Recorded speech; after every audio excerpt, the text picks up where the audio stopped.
C'était une pointure de l'électro française. Le DJ Kavinsky s'est éteint ce mercredi matin à son domicile. On revient sur sa carrière avec Olivier Nuc, journaliste au service culture du Figaro. Bonjour Olivier. Bonjour Vincent. Merci d'être avec nous aujourd'hui. J'ai une première question sur Kavinsky. Est-ce qu'on peut dire que c'est une personne très connue du grand public dans le monde de la musique ? Non, sa personne ne l'était pas, mais en revanche, il fait partie de ces gens qui ont composé un morceau que tout le monde connaît et dont tout le monde se souvient, dont tout le monde se souviendra. C'est le morceau Night Call en 2011 qui était présent sur la BO du film Drive avec Ryan Gosling. Un énorme succès en salle et un morceau qui est devenu un vrai standard français de ce qu'on appelle la French Touch. Mais c'est vrai que le succès de ce morceau a dépassé son auteur. Avant ça, Kavinsky, il n'a pas commencé forcément par la musique, il a commencé par le cinéma. Oui, alors ce qui est singulier dans son parcours, c'est que c'est un ami de jeunesse de Quentin Dupieux. Le réalisateur bien connu a fait de la musique aussi sous le pseudonyme de Mister Oiseau au début du siècle. Et en 2001, il avait proposé à son ami Kavinsky, qui ne s'appelait pas encore, qui était encore Vincent, il lui avait proposé de jouer dans un de ses films qui était non-film, sorti en 2001, parce qu'il aimait bien sa gueule. Alors le paradoxe, c'est que Kavinsky, tout le reste de sa carrière, il s'est caché. Il jouait pas du tout sur son visage, il était toujours avec des lunettes,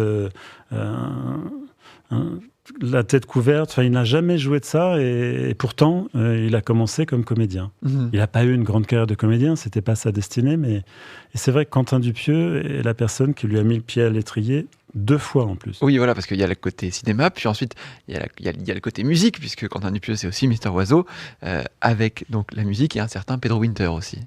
Oui, parce que donc Quentin Dupieux offre du matériel pour faire de la musique à son pote Kavinsky et très vite, quand même, il avait pris des cours de piano dans l'enfance, il avait une oreille musicale, il était très influencé par l'esthétique des jeux vidéo des années 80 et il compose des morceaux rapidement et ça tombe dans l'oreille de Pedro Winter qui est aujourd'hui le numéro 2 du label Because Music mais qui était à l'époque manager des Daft Punk.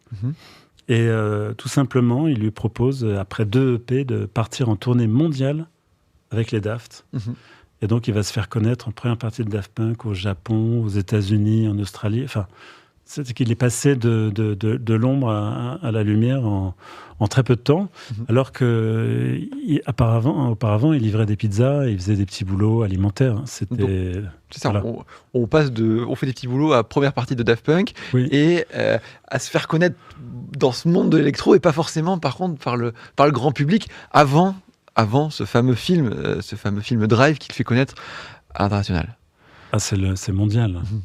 Ce qui est amusant d'ailleurs, c'est que le morceau Night Call avait été composé avec Guy Mann de Daft et était sorti en single, c'était vendu à 500 exemplaires en 2010.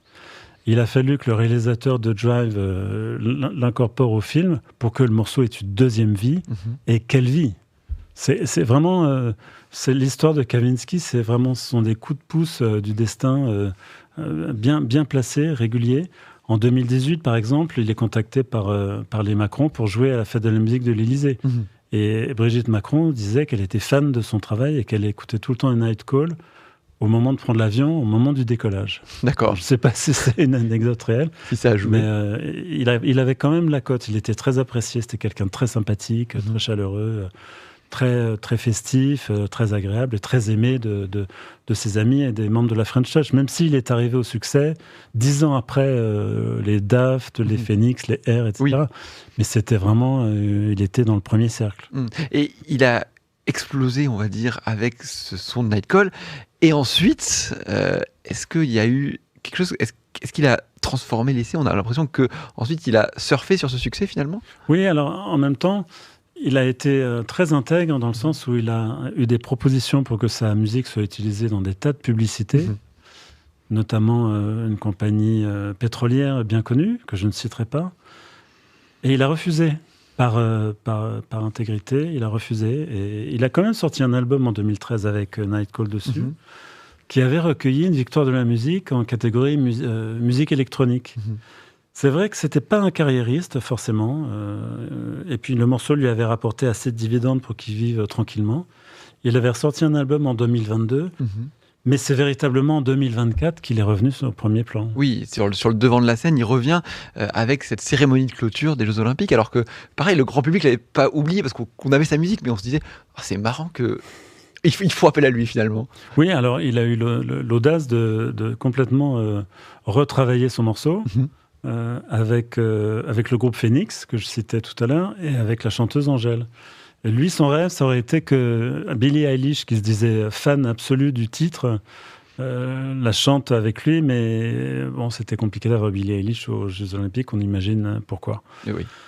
Et donc, ça l'a remis dans la lumière il y a 2 ans, tout juste, avec son titre rénové de pied en cap pour l'occasion. Sa mémoire est saluée, on imagine, de ses proches, notamment du côté de la French Touch. Beaucoup d'hommages depuis ce matin. Beaucoup d'hommages, aussi un hommage de la présidence de la République, de la ministre de la Culture. Oui, une grande émotion.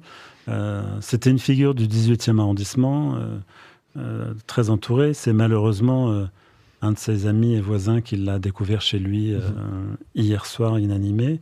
Il avait une vie assez discrète et pas tapageuse. C'était quelqu'un qui avait beaucoup voyagé, comme je l'ai dit, mais qui était une figure des nuits parisiennes. Il avait beaucoup mixé dans les clubs.